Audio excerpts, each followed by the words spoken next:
สนมีใครบ้างไหมสักคนยอมทนและฟังเรื่องราวบ้านที่มีบางทีก็เหมือนไม่มี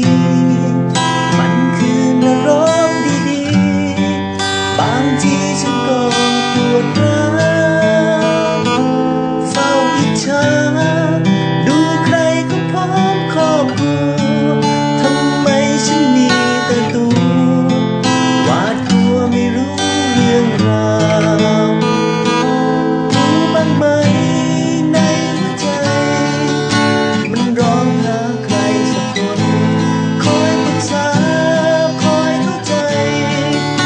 ไม่ขอมากไปกว่านี้18 ฝน18 หนาวมันร้าวในใจสิ่งดีอย่าลืมฉันอย่าเดินหนีวันนี้หัวใจสับสน